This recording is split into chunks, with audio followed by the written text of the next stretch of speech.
What's up and welcome back to Fordy Runs.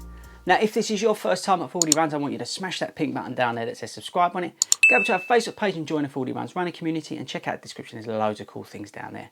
Right, this week we've got the Nike Phantom Epic React Flyknit 2.0. Probably got that wrong, so let's get stuck in. Right guys, so here it is, the Nike React Phantom Flynit 2.0, finally got it right. This is the laceless version of the sort of Epic React or React range that's currently out there, so like the Miler, the Infinity, stuff like that. This is where this fits in. This is the second version of the Phantom shoe, and they've made a couple of changes which we'll get onto. Firstly, the sort of stats on it, you've got a 10mm drop on the shoe. You've got, this shoe's weighing in at 9.5 ounces. I weighed this on my scales, which aren't the most accurate, so that's roughly in line with the Infinity. You've got the React midsole, which is fantastic. I think it's one of Nike's best, especially for daily training. So it's nice and soft, but it's also responsive as well.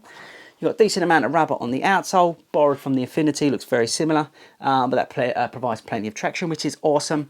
You've got a nice breathable upper to a degree. I'll come on to that in a minute. But overall, the shoe fits slightly larger than normal, I would say, probably because of the less laces, but I did notice I'm a UK 9.5 for most Nike shoes, or Nike shoes, and this was slightly bigger. Right, so the upper. So the upper is called this Fly Loft, which is 3 materials. So they're all synthetic, but you've got sort of 3 different materials mixed into this upper. In the front of it is more traditional. It's like a translucent, meshy feeling, and then you come to this sort of more structured element of the upper, which actually around here is really structured. Almost feels like cardboard around here, so it's nice and structured. That blended with the heel molds, it really does give you some structure around here, so you're not sort of moving around.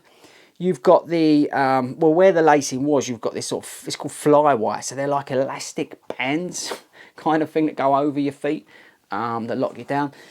And yeah, they don't really lock you down as much as you think they would. Come on to that in a minute.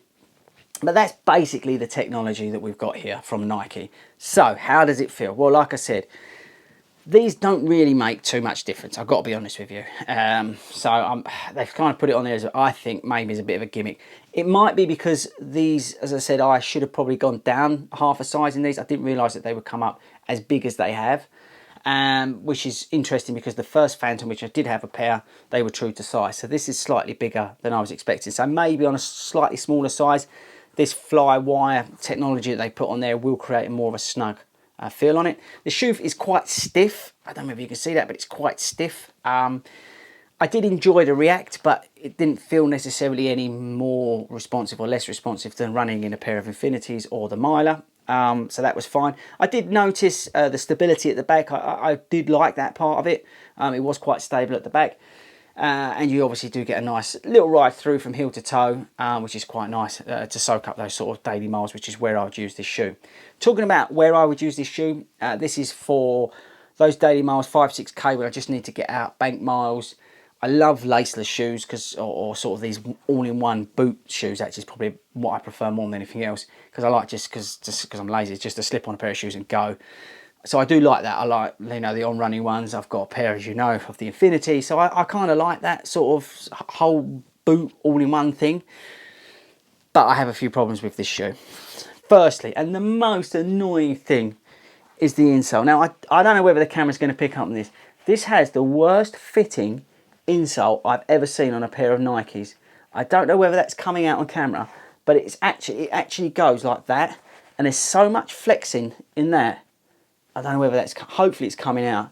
It's so badly fitting, even round here. Again, the focus may not, it's terrible. It really is terrible. It's shocking actually, because I've never known a pair of Nikes to have this bad insole. I may be unlucky with this pair of shoes, and that's something maybe that I have to sort out with Nike, because that really is bad. And you can feel it when you're running as well. It's just really, really annoying. So that's one of the negatives. The second negative, apart from the sort of missizing on it, is the overall feel. Like I said, it does feel really stiff versus even like the Infinity. I'm pointing to the Infinity because I've got it down there.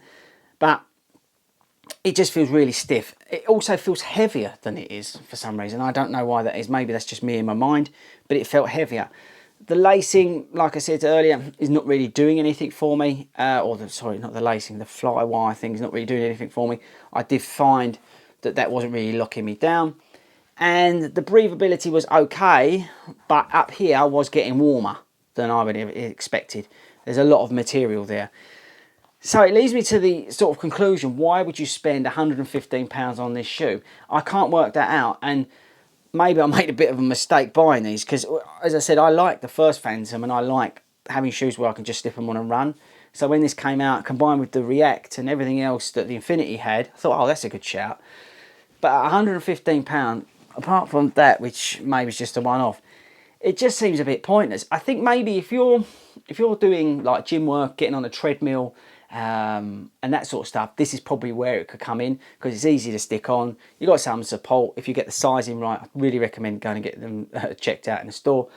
That's probably where this comes in. They do look awesome. They got another colorway which is like black and white, which looks great. That's probably where this comes in. But for me, I'm just really disappointed with the overall feel of it. As I said, the stiffness, the bad quality here, the fact it feels a little bit heavier than it actually probably is. I don't know, it just left me a bit confused, I've got to be honest with you. So definitely get them, if you want to check these out, definitely go into like a Nike store or a shoe store and get your size checked. And like as I say, I went down half a size, and really think twice I would recommend about getting these, because I don't know, it just seemed like a bit of a waste of money.